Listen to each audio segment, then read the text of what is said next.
Sisodia, sir. Thank you, sir. Thank you for taking out the time. We know, sir, you were busy somewhere else, but thank you for joining us. I was just Yes, sir. So I was just explaining sir कि काफ़ी अच्छे sir doubts निकल के आए हैं sir, और सबसे बड़ा डाउट से पहले सर ये एक कॉन्फिडेंस इंस्टिल करना है सर कि मैंने पहले भी बताया कि जब मैं वहाँ बैठा था तो हम लोग जैसे कोई आता था हमारे यहाँ पे कि साहब ये सिविल सर्वेंट है, तो हम लोग सुनने जाते थे जैसे आप सुनने आए। तो अभी कुछ थोड़े दिन की बात है, 3-4 साल की बात है कि आप यहाँ से बोल रहे होगे और लोग आपको सुन रहे होंगे। Amazing. Thank you, sir. And I think today's interaction with our Director Education, sir, has been extremely beneficial for all our students. And now I would like to ask our Honorable Deputy CM and Education Minister of Delhi, sir, that what was it that gave birth to this new idea of yours, this innovative and creative idea of starting this motivational speaker series, sir? Thank you and good afternoon to everybody. मजा आया? एकदम commandant बना दिया आपने इनको। Good. देखिए, सबसे पहले तो मैं उदित को बधाई देना चाहता हूँ कि इतना शानदार इंटरेक्शन आपके साथ कर रहे थे। मैं अभी गाड़ी में पूरा लाइव देख रहा था, और मैं ही नहीं, लगभग कितने 40-45 हज़ार लोग इसको इस वक्त लाइव देख रहे थे अलग अलग प्लेटफॉर्म्स पे। तो इस वक्त देश भर के, सिर्फ दिल्ली के नहीं, हालांकि जब हमने सोचा था तो दिल्ली के बच्चों के लिए सोचा था, पर लगता है देश भर के करीब 40-45 हज़ार एस्पिरेंट्स यूपीएससी की तैयारी का सपना देख रहे बच्चे इसको देख रहे हैं। तो आपने जिस तरह से इंटरेक्शन इनके साथ किया अभी बच्चों के साथ, और मैं भी देख रहा था, मुझे भी लगता है यार मेरे को भी 9th क्लास में कोई ऐसा सुनने को मिल जाता ना, तो मैं भी फालतू में नेता की जगह आईएएस बन गया होता। बट एनीवे, आपके जैसे नेता ना होते तो शायद ये शुरुआत भी नहीं होती। Thank you. But fantastic conversation. मुझे यही उम्मीद थी, जो अभी हुआ पिछले लगभग 1 घंटे से जो आप लोगों का इंटरेक्शन हुआ, यही परिकल्पना थी, यही सपना था कि हमारे बच्चे किसी आईएएस, किसी आईपीएस ऑफिसर के साथ इस तरह से इंटरेक्ट करें और हर महीने करें। ये जो आप लोगों ने सवाल पूछे, ये कुछ सवाल हैं और बहुत सारे सवाल होंगे। देखिए, मैं जब स्कूल में पढ़ता था तो मैं गांव में पढ़ता था, उत्तर प्रदेश के गाजियाबाद ज़िले में। पता नहीं आप जानते हैं, पिलखुआ नाम सुना होगा आपने। पिलखुआ से और ऑफ रोड जाके 8-10 किलोमीटर मेरा गांव है, वहाँ पे एक स्कूल था। और वहाँ आईएएस शब्द पहुँचा नहीं था जब मैं स्कूल में पढ़ते थे। मतलब किसी से आप पूछो गांव में कि आईएएस क्या होता है, किसी कोई बता नहीं पाता, शायद ही हमने नहीं सुना था अपने स्कूल एज में। कलेक्टर शब्द सुना था, वो गांव के बड़े लोग आशीर्वाद दे देते, भाई कलेक्टर बनो। मतलब किसी के जोर से पैर छू लो या कोई सेवा कर दो बड़े बुजुर्गों की, तो आशीर्वाद मिलता था, भाई कलेक्टर बनो, तो बड़े हो कलेक्टर बनो। तो ये कलेक्टर शब्द खूब गांव-गांव पहुंचा हुआ था। लेकिन कलेक्टर क्या होता है, कैसे बना जाता है, ये सब कुछ नहीं पता था। बहरहाल गांव से निकले, रेडियो में आए, पत्रकारिता में आए, और फिर नेता बन गए, मंत्री बन गए। अभी जब मैं शिक्षा मंत्री के रूप में स्कूलों में जा रहा हूं, अपने गवर्नमेंट स्कूल में भी और प्राइवेट स्कूल में भी, और हो सकता है आप में से कुछ लोगों के स्कूल में, बच्चों के, टीचर्स के स्कूल में भी आके मैंने ये सुबह किया हो, जब स्कूल खुला करते थे, अभी तो नहीं, जब स्कूल खुलते थे तो मैं पूछता था, भाई पढ़ाई क्यों कर रहे हो? और मुझे बहुत सारे बच्चे आंसर करते थे, देश के लिए कुछ करना है। बहुत सारे बताते थे माता पिता के सपने पूरे करने हैं। हर स्कूल में 1000 बच्चों के साथ इंटरेक्शन में 8, 10, 15 बच्चे जरूर खड़े होकर कहते थे, सर मुझे ना यूपीएससी का एग्जाम देना है, मुझे आईपीएस बनना है, आईएएस बनना है। मैं पूछता था काउंटर क्वेश्चन में कि भाई आपको पता है आईएएस क्या होता है, या यूपीएससी का एग्जाम किस लिए देते हैं, या आईएएस क्या करता है? लार्जली नहीं पता है। तो बस सुना हुआ है, एक बज़वर्ड है, जैसे कलेक्टर बज़वर्ड होता था ना हमारे एज में, स्कूल एज में। आजकल यूपीएससी एक बज़वर्ड है, कलेक्ट आईएएस बनना, आईपीएस बनना एक बज़वर्ड है। थोड़ा थोड़ा जो आपके अपने इंटरेक्शन में बता रहे थे कि अब लोगों को ये पता चल गया आईएएस का मतलब है डीएम, है ना, डिस्ट्रिक्ट मजिस्ट्रेट, वो लाल बत्ती वाली गाड़ी की आप बात कर रही थी। तो वो थोड़ी चीज आगे बढ़ी है, लेकिन मैं चाहता हूं कि हर बच्चे को आईएएस बनने के बारे में, कि कैसे बना जा सकता है, क्या करने की जरूरत है, अपनी पर्सनैलिटी से लेके अपनी पढ़ाई तक में क्या करने की जरूरत है, और आज से ही क्या करने की जरूरत है। जब आप 9, 10, 11, 12 में पढ़ रहे हैं तभी से क्या करने की जरूरत है। जब आप इंजीनियर बन जाएं उसके बाद आईएएस की तैयारी करें, वो एक घटना है, बहुत सारे लोग करते रहेंगे। लेकिन हमारे 9, 10, 11, 12 में पढ़ने वाले 6 लाख बच्चों में से जो ये सपना देखता है कि मुझे बड़ा होके थोड़ा आगे जाके यूपीएससी की तैयारी करनी है, हर उस बच्चे को ये क्लैरिटी रहे, क्रिस्टल क्लियर रहे कि आईएएस बनने के लिए, आईपीएस बनने के लिए, यूपीएससी के एग्जाम देने के लिए करना क्या है। अपनी पर्सनैलिटी में, अपनी थॉट्स में, अपने लाइफस्टाइल में, अपनी पढ़ाई में, अपने मार्क्स में, आपने मार्क्स की काफी बात की, स्कोर्स में, या इन डेप्थ में किसी भी सब्जेक्ट की क्या करना है, ये क्लैरिटी रहनी चाहिए। ये एक पर्पस है। लेकिन मैं एक और पर्पस की भी बात करूंगा। आईएएस बनना भी कोई पर्पस नहीं है। आप सब अपनी जिंदगी में अपने लक्ष्य तय करें कि मुझे देश की एजुकेशन सुधारनी है, मुझे देश के गांव सुधारने हैं, मुझे देश की बिजली सुधारनी है, सपोज मुझे देश में स्टील का प्रोडक्शन सुधारना है, कुछ भी आप नॉलेज गेन करें। गूगल है आज की तारीख में, आपके पास सुविधाएं हैं। आप खूब सोचें कि मुझे there are lot of gaps, और मुझे कौन सा गैप भरना है अपनी एक्सपर्टीज से, उसका एक ड्रीम पालें। मुझे देश से कूड़ा खत्म करना है, कुछ भी हो सकता है। मुझे देश में ये जो वायलेंस है ये मिटानी है, मुझे देश में नफरत मिटानी है, कुछ भी, मुझे देश से भ्रष्टाचार खत्म करना। अपने लिए एक ड्रीम पालें, 1, 2, 3 जो भी है। आईएएस बनने का ड्रीम रखें, अच्छी बात है, और मैं इसीलिए आज इस सीरीज की शुरुआत में आया हूं आपके बीच में। लेकिन उससे बड़ा सपना यह है, आईएएस बनने से, यूपीएससी एग्जाम क्रैक करने से बड़ा सपना यह है कि आप क्यों आईएएस बनना चाहते हैं, क्या करोगे आईएएस बनके, क्या करोगे आईपीएस बनके, पहले वो क्लैरिटी आ जाए। अगर वो क्लैरिटी आ गई तो फिर उसके रास्ते की जितनी बाधाएं अभी आप लोग जिक्र कर रहे थे, वो बाधाएं नहीं दिखती हैं। जैसे अभी आपको पता चले कि आपकी सिस्टर की शादी है, फॉर एग्जाम्पल, और तय हो कि भाई अब जयपुर जाना है, तो जयपुर जाना है, सिस्टर की शादी है, कोविड का पीरियड चल रहा है, फाइनेंशियल स्थिति है कि नहीं है, एग्जाम पढ़ाई अलाउ करेगा कि नहीं करेगा, इन सब के बीच भी क्योंकि आपका टारगेट तय हो गया, मेरे को तो जाना है दीदी की शादी में, फिर आप रास्ते निकालते हो, फिर आप पढ़ाई एडजस्ट करते हो, बोले नहीं 4 दिन एक्स्ट्रा पढ़ाई कर लेता हूं, 2 दिन का गैप मार दूंगा। करते हो कि नहीं करते? फिर आप तय करते हो नहीं थोड़ा सा ऐसा करते हैं, सेविंग कर लेते हैं, हाइपोथेटिकली अगर फाइनेंशियल स्थिति नहीं है, मम्मी पापा के साथ बैठ के डिस्कस करते हो, ऐसा करते हैं, इधर वाले एंड पे पैसा नहीं खर्च करते हैं, इधर वाले पे कर लेते हैं, चलेंगे, लेकिन समय निकालेंगे, चलेंगे, पैसे बचाएंगे, चलेंगे, थोड़ा एक्स्ट्रा मेहनत कर लेंगे किसी और फ्रंट पे, लेकिन चलेंगे, तय कर लेते हो। तो टारगेट पहले तय हो गया। मेरा रिक्वेस्ट उन सब लोगों को जो आज यहां बैठे और उन सब लोगों को जो सुन रहे हैं और इस उम्मीद में सुन रहे हैं कि इस प्लेटफॉर्म से, इस सीरीज से आपको कुछ ऐसे टिप्स मिलेंगे जो आज से 4-5 साल बाद आपको आईएएस आईपीएस बनने में मदद करेंगे। ये है रिक्वेस्ट मेरा कि आईएएस बनने के सपने से ऊपर का एक कदम और सपना देख लीजिए।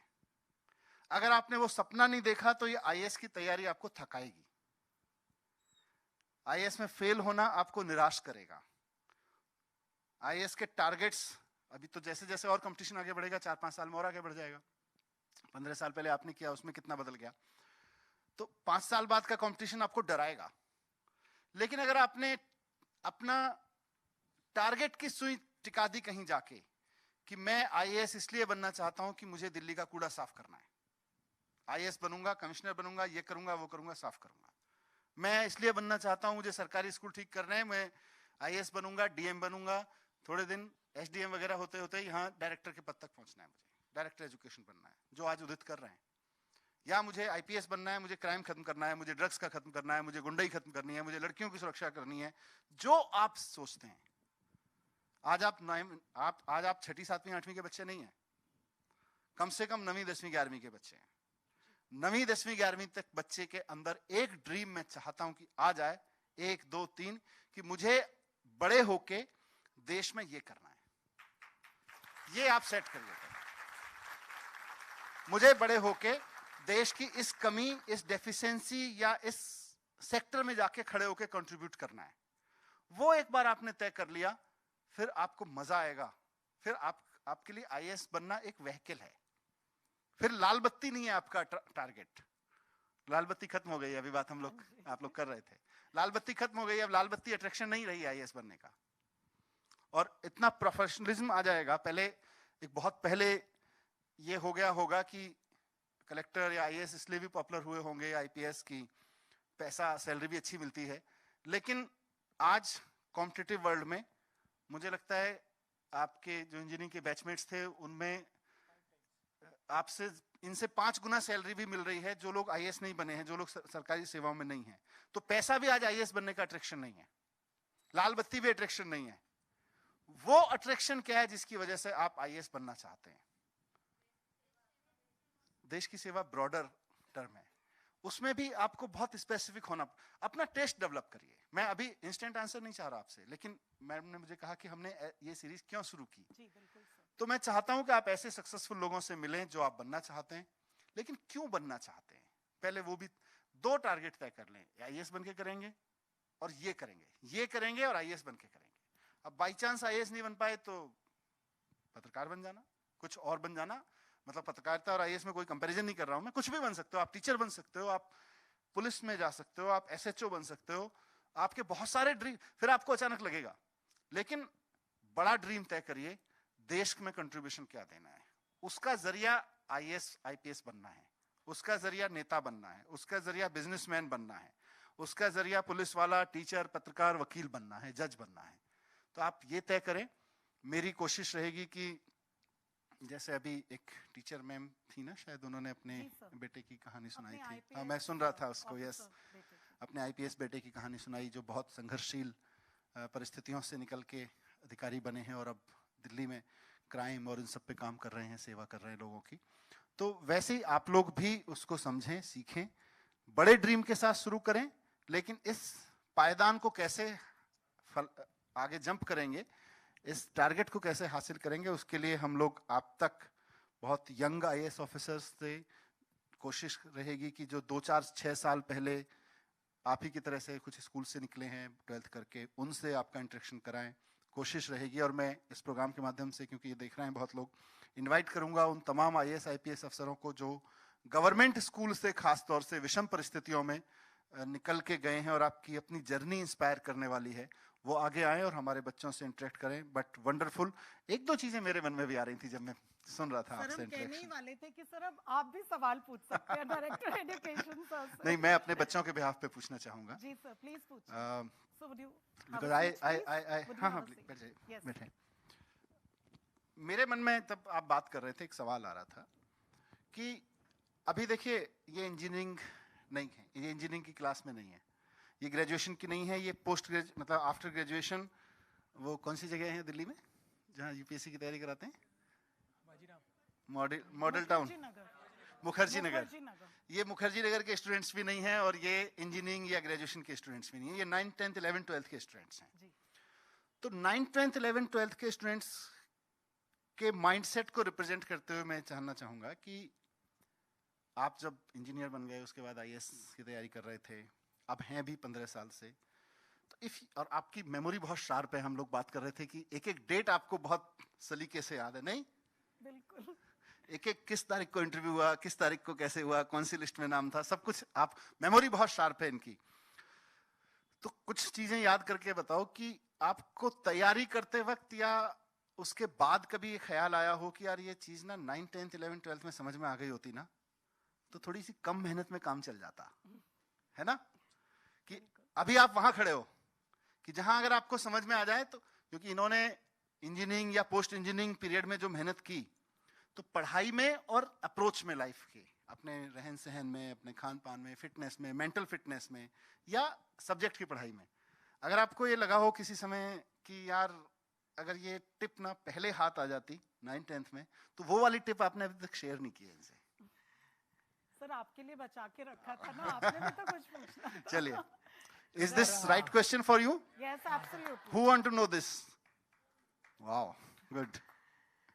हाँ सर, वैसे तो सर जब तैयारी शुरू की तो ऐसा बहुत सारे ऐसे चीज़ें लगी कि काश 9, 10th, 11th, 12th ग्रेजुएशन में इस पे थोड़ा काम किया होता, तो जो ये मेहनत है या जो ये स्क्रैच से शुरू करने वाली बात है वो नहीं रहता। हमें थोड़ा सा एक पहले से ही हम थोड़े से अहेड रहते। तो सबसे पहली बात तो ये है कि जनरली अपने लाइफ में एक, आज के दिन जैसे स्कूल बंद भी हैं, फिर भी सबसे जनरली अपने लाइफ में एक डिसिप्लिन होनी चाहिए। सबसे पहले आप सभी, अब जैसा सर ने बोला कि आप 6, 7, 8 की क्लास नहीं है, ये 9, 10th, 11th, 12th आप थिंकिंग स्टूडेंट है, आपकी खुद अपनी एक सोच है। तो सबसे पहले आपको क्लियर होना चाहिए। जैसे विराट कोहली जब नया नया आया तो आप सबने देखा होगा, पता नहीं किसी ने नोटिस किया कि नहीं, मैंने नोटिस किया था जब विराट कोहली नया नया आया था तो ही used to come play some 2, 3, 4, 10 odd runs and then go out. और फिर धीरे धीरे क्या होने लगा, जैसे वो आया फिर थोड़े दिन बाद उसको ड्रॉप करने लगे। तो वो बंदा एक बार उसका लाइफ चेंज कैसे हुआ, तो उसने अपने बताया था एक इंटरव्यू में कि एक बार मैं अपने मिरर के सामने खड़ा हुआ और सोचा कि मैं क्या बनना चाहता हूँ। क्या मैं ये लाइफ जो जी रहा हूँ उसमें कंटिन्यू करना चाहता हूँ, या मैं एक्चुअल में एक ऐसा प्लेयर बनना चाहता हूँ जो इनडिस्पेंसिबल हो जाए इंडियन क्रिकेट टीम के लिए। तो मैं बहुत ही छोटी छोटी बातें बताना चाहूँगा। आप 9, 10th, 11th, 12th में सबसे पहली बात तो आप ये सोचें कि कुछ भी आप बने हैं, आप IAS, IPS, जर्नलिस्ट या कोई भी आप अपने आप के मन में लक्ष्य हो या बनना चाहते हो, आपकी लाइफ में सबसे पहली चीज होनी चाहिए डिसिप्लिन होनी चाहिए। सुबह एक टाइम पे उठना, मैं ये नहीं बोलता कि आप 4 बजे उठो या 6 बजे उठो, लेकिन एक टाइम पे उठना और सही टाइम पे सोना, सही टाइम पे खाना खाना, सही टाइम पे खेलना बहुत जरूरी है, सही टाइम पे खेलना। एक डिसिप्लिन होनी चाहिए लाइफ में। ये एक छोटी सी बात है, लगता है कि इनडिसिप्लिन लाइफ से कोई बहुत फर्क नहीं पड़ता, पर ये छोटी छोटी बातें ही बहुत आगे तक जाती हैं। जैसे माइकल फेल्प्स जो फेमस स्विमिंग वो है, उससे पूछा गया कि आप क्या करते हो जो दूसरा नहीं करता। वो बोला मैं सातों दिन हर दिन, संडे सैटरडे हर दिन 6 घंटा प्रैक्टिस करता हूं जो मेरा दूसरा वाला नहीं करता है। ये काम मैं पिछले 25 साल से कर रहा हूं। वो छुट्टी मार लेता है संडे को, मैं नहीं मारता। तो हर वीक में मैं उससे 20 घंटा आगे जाता हूं। हर साल में मैं इतना घंटे आगे जाता हूं और 25 साल में मैं उससे इतना आगे आ चुका हूं। तो ये छोटी सी बात डिसिप्लिन जो लाइफ में है, ये बहुत आगे तक जाती है। लगती छोटी है, बहुत आगे तक जाती है। सेकेंडली, अगर आपको यूपीएससी, आप एस्पिरेंट हैं तभी आप यहाँ पर हैं, तो छोटी सी जो शुरू करना है, जैसा सर ने भी बहुत अच्छी एक पॉइंट बोली कि क्या करना चाहिए आज के बच्चे को। अभी आप यूपीएससी के सब्जेक्ट्स की तैयारी नहीं कर सकते। मैंने पहले ही बोला कि अभी ये सोचना है कि अभी हमें 9, 10th की जो सब्जेक्ट्स हैं उनको अच्छे से समझना है, उनमें अपनी कॉन्सेप्ट को क्लियर करना है, उनको अच्छे से जानकारी लेनी है। थोड़ा सा आप जनरल अवेयरनेस कर सकते हैं। अच्छे से एक पेपर लीजिए, जैसे हम लोग जब यूपीएससी की जो तैयारी करते हैं वो हिंदू पढ़ते हैं। अब ये हिंदू जो है वो एक फेमस न्यूज़पेपर है जो सभी के पास आप पाएंगे, लेकिन ऐसा कोई मैं प्रिस्क्रिप्शन नहीं दे रहा हूँ। आप कोई भी एक अच्छा सा पेपर, न्यूज़पेपर उठा सकते हैं, हिंदी हो इंग्लिश हो, आपकी सुविधा के अनुसार, और उसमें ये जरूर पढ़ें कि क्या हो रहा है। आपको मालूम होना चाहिए कि जब कोई भी चीज़ें आज के दिन डिबेट हो रही हैं, जैसे आज के दिन क्या डिबेट हो रहा है, फार्मर्स बिल डिबेट हो रहा है। मैं ये नहीं बोल रहा कि आपको बिल्कुल निटी-ग्रिटी में जाना है, आपको जानना है कि क्या क्लॉज में क्या लिखा हुआ है, पर एक आपको अवेयरनेस होना चाहिए। आप एक, मैंने पहले ही बोला, आप एक थिंकिंग स्टूडेंट हो, आप थिंकिंग सोसाइटी से आते हो, जिससे आपको मालूम होना चाहिए कि आपके आसपास क्या हो रहा है। ये एक हैबिट, जैसे एक मैंने बताया डिसिप्लिन लाइफ की एक हैबिट होनी चाहिए कि आधा घंटा न्यूज़पेपर हमें पढ़ना है। और हमें ज़्यादा ये इंटरटेनमेंट नहीं, मैं इंटरटेनमेंट की बात नहीं कर रहा, इंटरटेनमेंट जरूर पढ़ें, लेकिन इसके अतिरिक्त जो आजकल हमारे समसामयिक जो हमारे आसपास हो रहा है उसमें हम आधा घंटा जरूर दें।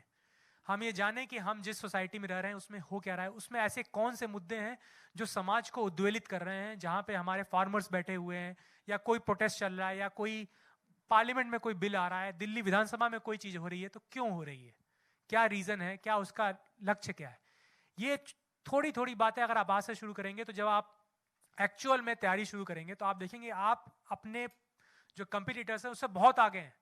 आप पहले से एक डिसिप्लिन लाइफ जी रहे हैं, आप पहले से आपको अपने पूरे सोसाइटी की अवेयरनेस है। ये छोटी सी बात है लेकिन बहुत आगे तक आपको मदद करेगी सर।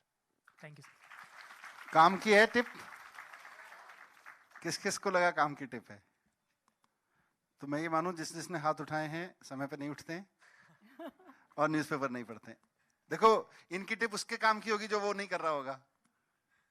जो कर रहे हैं तो वो कहेगा मुझे तो पहले से ही पता था सर, कुछ नया बताओ। तो जिस जिसको ये टिप नहीं लगी, चोरी पकड़ी गई। चलो अच्छा, ईमानदारी से बताओ कौन कौन लोग न्यूज़पेपर पढ़ते हैं रोजाना? Very few. सो वाकई काम की बात है। और जो उदित जी ने बताया कि अगर आप अभी से ये हैबिट में डाल लोगे, क्योंकि ग्रेजुएशन के बाद अचानक आपके अंदर से कोई हार्मोन चेंज होगा या कुछ मतलब कुछ वो होगा गुली गुली बादशाह और आप न्यूज़पेपर पढ़ने लग जाएंगे, ऐसा होने वाला नहीं है। अगर आपने अभी से हैबिट डाल ली तो आपको बहुत सारी चीजें फिर मेहनत करने की जरूरत ही नहीं पड़ेगी। आपकी पर्सनैलिटी में रहेंगी वो चीजें, आपकी स्टोर में रहेंगी, मेमोरीज में। दूसरा, समय से उठना, ये बहुत इंपॉर्टेंट है। कौन कौन समय से उठता है? देख लो सर ये सब- बिल्कुल गलत है। सब- 7:30 बजे ऑनलाइन क्लासेस सबकी मम्मियों से पूछना पड़ेगा। और सबकी अब हाँ आजकल तो सबकी टीचर्स को पता है। 7:30 बजे की क्लास में ऑनलाइन अटेंडेंस इतनी कम होती है तो ये बच्चे नहीं उठते आजकल। अच्छा, अच्छा, कौन तुम्हारे कौन 8:30 सुबह उठ के अटेंडेंस लगा के फिर सो जाता है? हाँ ये भी है। दो बच्चे ऑनेस्टली बता रहे हैं। गुड। अच्छा, कुछ कहना चाह रही हो? आप कुछ कहना अटेंडेंस चाहते लगा हैं? के सो जाती हो? हाँ। देखा, तीसरी चीज ये है जो उदित जी ने जिक्र नहीं किया लेकिन उनकी बातों में आया, you have to be honest also. Honest होना अपने आप में एक बहुत प्रैक्टिस है। हमारी खूब मेहनत कराई जाती है, हम कैसे गलत सलत बोलते रहे, हाँ ठीक है कह दो चलेगा, ये सब है। अगर आप आईएएस बनना चाहते हैं तो वो सब भी करें, लेकिन अगर सक्सेसफुल आईएएस बनना चाहते हैं तो ऑनेस्ट भी रहें। ऑनेस्ट होने का अभी से अभ्यास करें। मेरे पास में बहुत सारे पिछले 6 साल से, जब से मैं सरकार में हूँ, अदरवाइज भी मिलते हैं लोग, बट 6 साल से जब भी यंग ऑफिसर्स आते हैं, नौकरी में सर्विस में आते हैं तो मिलने आते हैं। और मैं उनको अक्सर यही बात कहता हूँ कि जब आईएएस बनते हैं ना तो किसी डिपार्टमेंट के हेड बनते हैं, किसी ऑफिस के हेड बनते हैं, एसडीएम ऑफिस हो या डायरेक्टर एजुकेशन का ऑफिस हो या चीफ सेक्रेटरी का ऑफिस हो, कैबिनेट सेक्रेटरी का ऑफिस हो, किसी ऑफिस को हेड करते हैं लोग। तो वहां पे इनके पास एक पट्टी लगती है, नेम प्लेट होती है, बहुत एक प्लेट होती है जिसपे नाम लिखे होते हैं कि इस ऑफिस में फला तारीख से फला तारीख तक 1980 में ये आईएएस था, इसको हेड कर रहा था इस ऑफिस को। 82 से 85 तक ये, 85 से 90, जो भी टाइमलाइन उसकी होती है, पिछले 2 महीने से ये हैं, 4 साल ये थे, उससे पहले 5 साल ये थे, उससे पहले 2 साल 1 साल 2 साल ये लोग थे, नाम लिखे होते हैं। तो 30 40 50, क्योंकि अब तो देश मतलब 70 साल पुराना हो गया, तो 30 40 50 नाम बहुत जगह लिखे होते हैं। तो उन 30 40 50 नामों में से अगर आप उस इलाके के लोगों से पूछो कि साहब आपको कलेक्टर याद है कौन था यहाँ पे, तो वो कहेंगे हाँ एक ना फलाने ईयर में फलाना कलेक्टर आया था जिसने ऐसा कर दिया था। डायरेक्टर एजुकेशन, अभी आप अपने टीचर्स से पूछें, मैं बहुत दूर नहीं जा रहा, बहुत सारे टीचर्स यहाँ बैठे हुए हैं, आप टीचर्स से पूछें कि आपको अपने डायरेक्टर एजुकेशन के जितने ऑफिसर्स हुए हैं आपके टेन्योर में, 15 20 साल 25 साल की नौकरी में, किसका काम सबसे अच्छा लगा, कौन था, किसके जमाने में सबसे ज्यादा प्रोग्रेस हुई या अच्छे काम हुए, तुरंत बताएंगे। और ऑलमोस्ट पूरी दिल्ली से एक ही आवाज आएगी या कोई 2 नाम आएंगे कि जी फलां साल में फलाने साहब या फलानी मैडम जो थी ना, उन्होंने इतने रिफॉर्म किए थे जब हम आए थे। तो आईएएस बनने का एक टारगेट है कि उस 50 ऑफिसर्स की लिस्ट में शामिल होना, लेकिन दूसरा टारगेट जिसका मैंने पहले जिक्र किया था वो ये है कि उस लिस्ट में से आउटस्टैंडिंग लोगों की मेमोरीज में, लोगों के दिल में बसना कि ये एक सर आए थे जिन्होंने ये किया था। सो बी ऑलवेज दैट। उसके लिए आपको ऑनेस्ट होना बहुत जरूरी है, अपने काम के लिए, मेहनत के लिए। न्यूज़पेपर अभी से तो न्यूज़पेपर पढ़ने के लिए कमिट योरसेल्फ कि मैं आज से रोज न्यूज़पेपर पढ़ूंगा, and be honest to that only.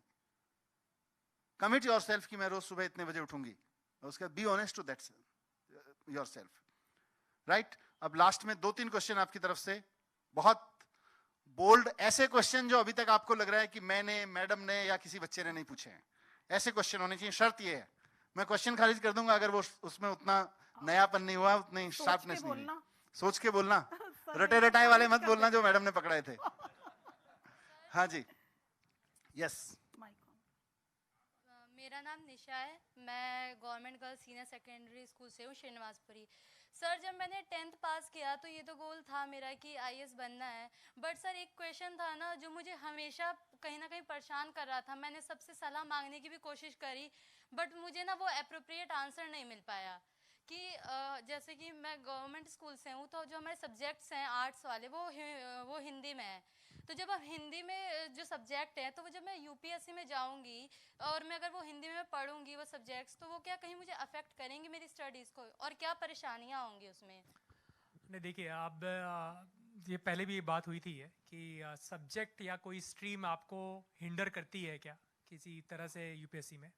तो मैंने पहले भी एक्सप्लेन किया था, ये बिल्कुल दिमाग से ही बात निकाल देनी है कि कोई भी सब्जेक्ट, कोई लैंग्वेज, कोई स्ट्रीम आपको हिंडर करेगी। अगर हमारा लक्ष्य क्लियर है, हम मेहनत कर रहे हैं उसके लिए, तो ये बिल्कुल दिमाग से निकाल देना। ये सब जो दिमाग में बातें हैं ना, ये हमें डाउट क्रिएट करती है, दिमाग से निकाल दीजिए आप। कोई भी सब्जेक्ट, कोई भी लैंग्वेज, कोई भी स्ट्रीम, हिंदी अगर आप लेंगे और अगर आप कोई विषय, आपको बस इतना इंश्योर करना है कि जो भी सब्जेक्ट आप लेते हैं उसकी अच्छी किताबें हिंदी के लैंग्वेज में उपलब्ध हो। इतना ही बस आपको इंश्योर करना है। कि जैसे मान लीजिए मैंने इंग्लिश ली हुई है, मैं फिजिक्स से हूँ, मैंने इंग्लिश ली हुई है, तो मेरे पास इंग्लिश की जो किताब फिजिक्स के लिए उपलब्ध है वही किताब आपके पास हिंदी के लिए उपलब्ध हो।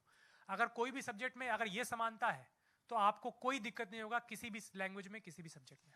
और सर मेरा एक और क्वेश्चन है। किसी और को ओके, chance दे लेट देना इट था। बी हाँ, फॉर नेक्स्ट टाइम। कोई और बच्चा यस, पूछो। That girl who was, yes, stand up. Sir, मेरा नाम दीपक कुमार झा है, इसने जीबीएसएस बाजी मार ली भाई कंपटीशन में। चलो उसके बाद आपके पास आते हैं। जीबीएसएस गरी झरिया मरिया से मैं हूँ, 10वीं क्लास का छात्र। मेरा क्वेश्चन ये है कि क्या यूपीएससी के को क्लियर करने के लिए हमें कोचिंग की आवश्यकता होती है कि नहीं? देखिए, कोचिंग की आवश्यकता जो है वो पहली बात तो कि अभी आज के दिन हमें डिसाइड नहीं करना है, लेकिन कोचिंग जो है उसके फ़ायदे भी हैं और उसके नुकसान भी हैं। मैंने अपना पर्सनल बताऊँ तो मैंने जीएस के लिए कोचिंग की थी, मैंने सब्जेक्ट के लिए कोचिंग नहीं की थी। कोचिंग में आज के दिन में अगर आप कोचिंग करेंगे तो कोचिंग से एक जो फ़ायदा होता है वो ये होता है कि आपको मोटा मोटी उस सब्जेक्ट का सिलेबस बता देते हैं। मान लीजिए जैसे आप जीएस करने वाले हैं तो जीएस आपके लिए एक नया सब्जेक्ट है। अगर आप कोई ऐसा सब्जेक्ट चुनने वाले हैं यूपीएससी में जो कि आपने कभी पढ़ा ही नहीं, अपने ग्रेजुएशन में भी नहीं पढ़ा, तो कोचिंग थोड़ी हेल्प करती है क्योंकि आपको उस सब्जेक्ट के बारे में एक फेमिलाइजेशन दे देती है। लेकिन अगर आपने ऐसा कोई सब्जेक्ट चूज किया है जिसमें आपने ग्रेजुएशन किया है, जो आपको पहले से ही 9वीं 10वीं से ही आपको पसंद है, आपका उसमें शुरू से ही एक लाइकिंग रही है, तब मुझे बिल्कुल नहीं लगता कि आपको कोचिंग लेने की आवश्यकता है। और आज के दिन में तो ये एक बस मैं फैक्ट बता दूं कि यूपीएससी जो ऑर्गेनाइजेशन है वो ये ध्यान में रखती है कि कौन कौन सी कोचिंग अच्छी चल रही हैं और कहीं कोई हमारा बच्चा उस कोचिंग के आंसर्स को तो रिप्रोड्यूस नहीं कर रहा है पेपर में। अगर आपने किसी पर्टिकुलर जो फेमस कोचिंग्स है 3-4, अगर वही क्वेश्चन आंसर कर दिया यूपीएससी में, तो आपको नंबर नहीं मिलते हैं। गुड। सो बेसिकली देखो, कोचिंग का रोल है, आपने अपने घर में, अपने आस पड़ोस में, रिश्तेदारों के यहाँ किसी बच्चे को ग्रो होते हुए देखा? छोटे बच्चे को जब वो बहुत घुटने चलता है और उससे लेके चलने की स्टेज में आ जाता है तो उस वक्त उसको उंगली पकड़ के थोड़ा सा चलाते हैं। तो कोचिंग का रोल केवल उतना है कि आप उंगली पकड़ के चलना सिखा सकें। लेकिन अगर हम ये सोचें कि उंगली पकड़ के चलने की जो प्रक्रिया है, वो जो सहारा है, वो जिंदगी पार करा देगा, वैसे हो सकता है क्या? अगर कोई उंगली पकड़ के चलने पे ही जिंदगी लेके बैठ जाए, भाई मैं तो अब उंगली पकड़ के चलता था, मैं जिंदगी में चल नहीं पाया तो मेरी गलती क्या है, ऐसा नहीं है। बिल्कुल बिल्कुल। कोचिंग आपको फ्लॉप कर देगी अगर आपकी मेंटेलिटी वो हुई। और कोचिंग का रोल पूरी लाइफ में, इंसान की 70, 80, 90 साल की जिंदगी में चलता है आदमी, उसमें कोचिंग, उसको चलने की कोचिंग कब मिलती है? इनिशियल ईयर्स में, बहुत थोड़े से समय के लिए, बट उससे वो चलना सीख जाता है। फिर दौड़ना, रेस करना, कितना हार्ट बीट होनी है, रेसर बनना, कितने से, वो तो सब उसके अपने जलवे हैं। तो कोचिंग को जो उस मात्रा में लेगा उसको मदद करेगी, और जो उस मात्रा में नहीं लेगा उसके ऊपर कोचिंग बोझ होगी। कोचिंग बोझ भी हो सकती है। the girl, and after that one more question, and then I have some questions for you also then. Yes. Sir मेरा नाम पारुल है, मैं स्कूल ऑफ एक्सीलेंस मदरपुर खादर की स्टूडेंट हूँ और मैं क्लास 9th बी की स्टूडेंट हूँ. सर मेरा इन सर से क्वेश्चन है, sir how do you feel after becoming an IAS officer? What changes have occurred in your life after becoming an IAS officer? हाँ, तो ये बहुत ही अच्छा क्वेश्चन है, क्योंकि ये क्वेश्चन आया नहीं कि ये जॉब जो है वो क्या देती है. थोड़ा सा मैंने पहले जिक्र किया था. ये जो जॉब है मैंने पहले भी बताया कि I think my personal view is this is the one of the best job in the world. उसका रीज़न ये है कि आपके सामने एक कैनवस है, एक ब्लैंक कैनवस है, और आप चाहो तो जो भी चाहो पेंट कर सको. जितनी वैरायटी, जितनी डाइवर्सिटी आपको डिफरेंट फील्ड्स की इस जॉब में मिलती है, मुझे लगता है कि कहीं नहीं मिलती है. अब चेंज क्या हुआ पर्सनल लेवल में, जैसा कि मैं पूछ रहे हैं, जिस दिन रिजल्ट आता है उस दिन तो आपको लगता है कि उससे पहले आपकी लाइफ जीरो थी, अभी आपकी लाइफ शुरू हुई है. तो जिस दिन मेरा रिजल्ट आया और मैंने अपने फादर को बताया, तो उस दिन के बाद फादर ने, मेरी माँ ने बाद में मुझे बताया, उस दिन के बाद 3 दिन तक मेरे फादर ने फ़ोन नीचे नहीं रखा. टॉयलेट भी फ़ोन लेके जाते थे. तो जो खुशी हम लोग अपने पेरेंट्स को देते हैं, सबसे पहली बात वही आपको इतना खुश कर देगी कि आपको लगेगा कि आपने अपने सोसाइटी के लिए, अपने पेरेंट्स के लिए बहुत बड़ा काम किया. फिर ये रियलाइजेशन धीरे धीरे होता है कि एक्चुअली में ये आपने एक अपने को एक बहुत बड़ा गिफ्ट दिया है. ये गिफ्ट दिया है कि किस तरह से आप इस देश की सेवा कर सकते हैं. जिस तरह की सेवा, मैं ये नहीं बोलता कि और भी बहुत तरीके हैं देश सेवा करने के लिए, भारत माता की सेवा करने के लिए, लेकिन जिस तरह की एक गिफ्ट आपने अपने आप को दी है, आपको भगवान ने एक वो दिया है कि आप इस चुने गए हैं कि साहब आप इस देश की सेवा जिस तरीके से इस नौकरी में रह के कर सकते हो, मुझे लगता है कि इसमें बहुत ज़्यादा पोटेंशियल है. वो जो गिफ्ट है वो धीरे धीरे रियलाइज होता है. पूरे नौकरी में आपको रियलाइज होगा कि चूंकि आप इस नौकरी में था, आप ये कर पाए. एक छोटा सा, जैसे सर बता रहे थे, एक छोटा सा आप स्कूल खोल लो. जैसे इससे पहले मैं अंडमान की पोस्टिंग में था, वहाँ पे कुछ लड़कियाँ थी जो कि एक बहुत दूर दराज इलाके में रहती थी, और वहाँ से उनको 6 किलोमीटर पैदल चल के स्कूल आना पड़ता था. चूंकि वो लड़कियां थीं, रात का समय हो जाता था, तो उनके पेरेंट्स क्या करते थे कि उनको स्कूल जाना ही बंद करवा दिया कि साहब अब हम चूंकि जा नहीं सकते, 6 किलोमीटर बच्ची जाएगी, बच्ची आएगी, 1 घंटा लगेगा, तो बंद करा दिया. हमने एक छोटा सा प्रयास किया कि एक जो स्कूल के बगल में एक रेंटेड जगह पे एक हॉस्टल शुरू कर दिया. अपने 2-3 लोग लगा दिए, उनके कुक लगा दिए. एक बच्चियों के लिए, 6 बच्चियों के लिए हॉस्टल शुरू कर दिया. वो 6 बच्चियां आज के दिन में 12th पास करके चेन्नई में इंजीनियरिंग कर रही हैं. तो वो छोटी सी बात, लेकिन बहुत बड़ा उसके उन बच्चियों के लिए लाइफ चेंजिंग था. तो ये चीजें जो हैं वो आपको धीरे धीरे रियलाइज होती हैं कि ये नौकरी आपको क्या क्या दे सकती है जो आप किसी और में नहीं कर पाते. Great. Now I have 3 questions from you, and then we have to wind up because we have another meetings also. I know, and you have another sessions also. Please remember that. सारे सवाल आप आज ही पूछ के चले जाओगे, अगले में मजा नहीं आएगा. ये भी ध्यान रखिए. कुछ क्वेश्चंस को अपने अंदर नर्चर होने दीजिए. आज ये पहला है. मैं चाहूंगा कि आपके अंदर जो क्वेश्चंस अभी घुमड़ रहे हैं उनको बहुत ठहराव के साथ उनको शार्पन करिए. उनको सोचिए कि क्या ये वाकई मेरा सवाल है या नहीं है. उनको अपने अंदर पकाइए, और जब नेक्स्ट सेशन आएगा उसके लिए हम कोई एक ईमेल आईडी जारी कर सकते हैं अभी से डिपार्टमेंट में, और आप सब लोग जाके अपने क्वेश्चंस वहां लिखिए. नेक्स्ट स्पीकर जब अगले महीने आएंगे तो उनको हम पहले से वो आपके सारे क्वेश्चंस देंगे, ताकि वो अपनी स्पीच में, अपने बातचीत में उन क्वेश्चंस को भी आंसर करें, और साथ साथ जो आपके नए क्वेश्चंस होंगे. सो इन क्वेश्चंस को यहाँ नहीं रुकना है. सारे क्वेश्चंस आज आंसर भी नहीं होंगे. 4 साल आपको 9th वालों को 10th 11th 12th को उस तरह से आगे बढ़ाने. I have 3 questions for you. आप सारे वो लोग हैं स्टूडेंट्स जिनको हमने पूछा था, गवर्नमेंट ने पूछा था कि भाई आप में से, पूरे अपने बच्चों से पूछा था कि आप में से कौन कौन लोग यूपीएससी की तैयारी करना चाहते हैं. आप सब लोगों ने कांटेक्ट किया.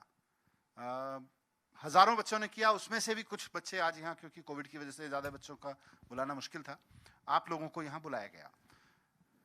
तो इस सेशन से पहले आपकी जो समझ थी इस पूरे यूपीएससी को लेके, आईएएस को लेके, या अपने लाइफ को लेके, अपने गोल्स को लेके, और इस सेशन के बाद 3 बच्चे हाथ उठाएं जो बताएंगे critical analysis of your own thoughts and change how useful this conversation was for you. what change you got in your life? आपने life का पूछा ना? What change you got in your life from today? Right? Okay, so these two, and one at last red shirt. Yes, red sweater. Morning, sir. My name is Sakshi Jaiswal. I am from SOE Madanpur Khadar. Sir, before coming this session, हमें ये नहीं पता था कि science ले हमें लोगों ने ये एक जो मिस ह्यूमर था ये था कि जो आर्ट्स लेते हैं ना वो ही यूपीएससी कर सकते हैं और साइंस वालों को ऐसा लगता है कि साइंस ले लिया हमने गलती कर लिया अब यूपीएससी करके हमें तो या तो एमबीबीएस करना चाहिए था या बीटेक करना चाहिए था तो फर्स्ट तो हमें ये थिंक पता चली उसके बाद हमें ये पता चला कि ना सिर्फ हमें सिर्फ ग्रेजुएशन के बाद ही हम तैयारी नहीं कर सकते उससे पहले भी कर सकते हैं हम जैसे मैं अभी 11th में हूँ तो अभी से भी मैं अपनी थोड़ी थोड़ी हैबिट बिल्डअप कर सकती हूँ जो मुझे यूपीएससी की प्रिपरेशन में हेल्प करेगी like newspaper reading Good, proud of you. Very sharp and quickly. बहुत छोटा आंसर. सर अगर हमने अपनी डेस्टिनेशन स्टार्टिंग से अब मैं 9th क्लास में हूँ और मैंने अभी से अपनी डेस्टिनेशन बना रखी है कि हाँ भाई मुझे यूपीएससी आईएएस ऑफिसर बनना है तो स्टार्टिंग में अब मुझे एक राह मिल गई पाथ मिल गया कि मुझे इस राह पर चलना है मुझे अपनी हैबिट्स बनानी है जो सर ने आज मेरे को बहुत अच्छी अच्छी टिप्स बताई thank you sir for that कि न्यूज़पेपर पढ़ो स्टार्टिंग सुबह जल्दी उठो तो उनको मैं कोशिश करूँगी कि मैं अपनी लाइफ में लाऊं और मैंने इनसे एक बात तो ज़रूर सीख ली है कि इस पूरी लाइफ में कोई भी ऐसी चीज़ नहीं है जो पॉसिबल ना हो we Very can good. Do anything Yes. मेरा नाम बुशरा नाज है और मैं कमला नेहरू सर्वोदय कन्या विद्यालय की स्टूडेंट हूँ मैं 11th क्लास में पढ़ती हूँ मैं इस सेशन के जरिए मुझे ये पता चला कि मार्क्स और परसेंटेज कोई मैटर नहीं करता क्योंकि जब मैंने 10th किया था तो मुझे लगा था मेरे घर में सब ने बोला था कि 10th बहुत इंपॉर्टेंट होता है लाइफ के लिए जितना अच्छा हो सके उतना अच्छा तुम करो ताकि आगे तुम्हें और अच्छी जॉब मिल सकेगी लेकिन अब पता चला कि मार्क्स और सब्जेक्ट कोई मैटर नहीं करते मैटर करती है आपकी मेहनत कि आप आगे क्या कर रहे हैं और कैसे कैसे अपनी लाइफ में स्टेप बढ़ा रहे हैं गुड वेरी गुड सो ये बात हुई कि आपकी समझ क्या बनी आज से लेकिन कोई डिसीजन किसी ने लिया कि अब तो बस समझ में आ गया और आज शाम से ये करने वाला हूं कोई बताएगा I don't want to repeat right please bear with me yes two of you and who else okay sir yes only three yes. मेरा नाम सना है मैं वीर सरकार सर्वोदय कन्या विद्यालय क्वेश्चन समझ लिया ना छात्रा हूँ क्वेश्चन समझ लिया ना yes, sir. any firm decision that you have taken today after this session during this session और सर मैं 12th डी की छात्रा हूँ go ahead बताओ बच्चों yes सर आज के सेशन से सर मुझे पता चला कि मेरे ज़िंदगी सर मुझे आगे क्या करना है और मुझे सर एक राह दिखी है कि मैं क्या क्या कर सकती हूँ और इस राह में सर मेरे परसेंटेज मेरे मार्क्स कुछ मायने नहीं रखते हैं सर उतना सर अगर हम 10th क्लास में कम परसेंटेज लाते हैं तो सर हमें लगता है कि नहीं हम ये नहीं कर सकते हैं पर सर आज मुझे पता चला नहीं आप और मेहनत करके और अच्छा कर सकते हो सर हमें सर ने बहुत अच्छी चीज़ें बताई हैं सर मुझे ऐसा लगता है कि सर नहीं अब जिंदगी और सर मैं और अपनी अच्छी जिंदगी कर सकती हूँ अपने फादर और मदर के सर मैं अपनी जो फैमिली है उनकी जिंदगी भी और बेहतर बना सकती हूँ ओके ये भी समझ में आता है कोई अपनी लाइफस्टाइल में आज रात से कल सुबह से क्या चेंज कोई करने वाला है बताएगा वो क्वेश्चन का आंसर थोड़ा सा सोच लो बिकॉज वरना वही रिपीट वैल्यू आ जाएगी उसकी जो आपने बोला उसमें बस इतना ऐड कर रहा हूं और मैं वो आपका कन्वर्सेशन सुन रहा था देखिए ये बात ठीक है कि आपके 10th या 12th में कितने मार्क्स आए इससे कोई फर्क नहीं पड़ता है कि आप आईएएस बन पाएंगे कि नहीं बन पाएंगे आप बन पाएंगे लेकिन आप 9th 10th 11th 12th में हैं अगर आपका कमिटमेंट आपकी लगन आपकी मेहनत आपने फोकस कर लिया अपने आप को उसके बाद आप पढ़ेंगे और आपके मार्क्स भी अच्छे ही आएंगे देयर इज नो वे कि आपके मार्क्स अच्छे अगर आपने कमिटमेंट से पढ़ना शुरू कर दिया और आज 9th 10th 11th 12th से पढ़ना शुरू कर दिया अब ये मत सोच लीजिए ठीक है यार कौन से फिजिक्स की में 90 नंबर लाने से थोड़ी ना आईएएस बनना है मेरे को तो आईएएस बनना है अगर आपने ऐसे सोच के पढ़ाई करना शुरू कर दी आप लिखवा लीजिए आप ना फिजिक्स क्रैक कर पाएंगे ना आईएएस क्रैक कर पाएंगे अभी तो सर यही पढ़ना है अभी जहां पे आप हैं अभी मैंने वही बात पहले भी बोला हाँ अभी आज के दिन जो आप क्लास में हैं उसी को अपने को अच्छा करना है okay last two quick decisions which has been taken in this house right now yes quickly sir one liners only one liner sir आज मैं जाके इतना ज़रूर करूँगी कि जो चीज़ मुझे टफ लगती है उसको मैं चाहे पूरे दिन में कुछ ना करूँ, लेकिन 15 मिनट कम से कम उसके लिए निकालूंगी जो मुझे टफ लगता है और जो मुझे अच्छा लगता है उसके लिए भी मैं अपने आप को सपोर्ट करूँगी और मोटिवेट करूँगी। Next, yes, I am coming. आपसे और भी क्वेश्चन है मेरे पास अभी, ऐसा थोड़ी है। मैंने ये सोचा है कि आज से मैं 2 डिसीजन लूंगी। फर्स्ट इज कि कल सुबह से मुझे जल्दी उठना है, और सेकंड कि मुझे कल से न्यूज़पेपर डेली मंगवा के डेली न्यूज़पेपर पढ़ना है। Very good. ओके, आप लोगों को मैं जो हाथ उठा रहे हैं मैं उन्हीं से बात करूंगा, लेकिन क्वेश्चन चेंज कर देता हूं, ठीक है? शाम को अगर आपकी मम्मी ने आपसे पूछा कि आज क्या हुआ था इस सेशन में, क्या समझ में आया, क्या बताओगे? One liner. यस। शाम को अगर आपकी मम्मी ने आपसे पूछा कि आज के सेशन में क्या हुआ था, क्या समझ में आया, कन्विंस होके क्या बता सकते हो? एक लाइन में बताओ। सर, मेरा नाम विकास द्विवेदी है, मैं GVSS Garhi east of Kailash में रहता हूं, और मुझे आज ये समझ में आया कि मैं IAS के लिए मैं तैयारी कर सकता हूं और IAS में बन सकता हूं। उसकी प्रिपरेशन के लिए मैं कुछ भी कर सकता हूं सर। मैं अब क्या समझ में आया ये नहीं पूछ रहा हूँ, मैं पूछ रहा हूँ कि अब शाम को जाके मम्मी को क्या बताने वाले हो, कहाँ गए थे, क्या करके आए हो, क्या समझ के आए हो, क्या ठान के आए हो?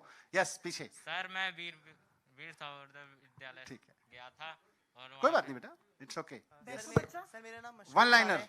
और मैं राजकीय प्रतिभा विकास विद्यालय का छात्र हूँ। सर, मैं आज जाके अपनी मम्मी को ये बताऊंगा कि मुझे UPSC पाना नहीं है, UPSC में जाके कुछ करना है। और आपने से जैसे बताया कोई गोल सेट करना, तो मेरा गोल हमेशा से ये है कि भ्रष्टाचार खत्म करना। तो सर, पहले मैं UPSC मुझे पाना नहीं, UPSC पाने के बाद मुझे कुछ करना है सर। UPSC हासिल करने के बाद कुछ करना है। इधर से, यस, ये मैडम इनको दे दीजिए, इसको माइक दे दीजिए। हाँ, क्या बताओगे घर जाके? गुड आफ्टरनून सर, मेरा नाम श्रीकांत त्रिपाठी है, मैं कोटल्या गवर्नमेंट सर्वोदय बाल विद्यालय का 12वीं कक्षा का छात्र हूँ। सर, मैं घर जाके ये बताऊंगा कि अब मम्मी मुझे खाली IAS ही नहीं बनना है, अब मुझे एक अच्छा इंसान बनना है और अपने समाज के लिए कुछ अच्छा करने का सोचना है, इसलिए मुझे एक IAS बनना है। गुड, चलिए, okay, this is the last front.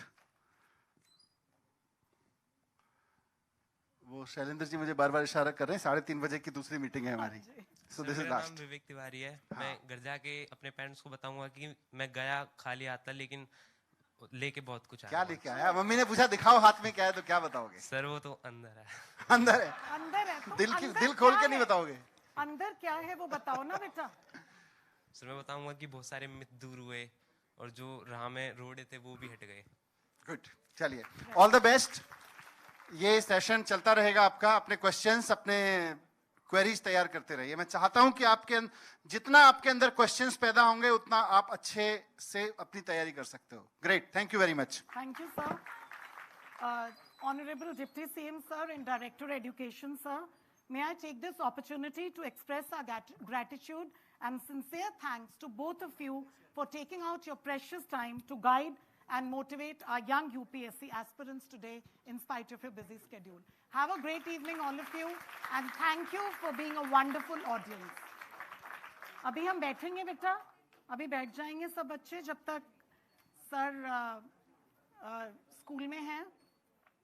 नन्हे नन्हे हाथों में जब कलम पकड़ाई जाती है, जैसे स्वाति नक्षत्र में बारिश की बूंद सीपी में समा जाती है, तब मेहनत और संघर्ष से कच्ची मिट्टी का बर्तन पकता है। भावी सिविल सर्वेंट्स की नींव स्कूल में डाली जाती है, देश के कर्णधारों की पौध विद्यालयों में लगाई जाती है। और हम सब उम्मीद करते हैं कि आज के इस एक्साइटिंग सेशन के बाद, जैसे कि आप पहले कह रहे थे, आपके सब मिथ्स दूर हुए, आपको नई नई चीज़ों का पता चला और अब आप घर जाएंगे एक डिटर्मिनेशन के साथ कि आपको अच्छे स्टूडेंट बनना है और सपना देख के, देश के लिए कुछ करने का सपना देख के उसको आपको फुलफिल करना है। And now we are going to eagerly look forward to the next session of the Motivational Speaker Series. Till then, wishing all of you dear students great success and a very bright future. Thank you everyone for your kind presence and for being a wonderful audience. Have a great evening. Jai Hind.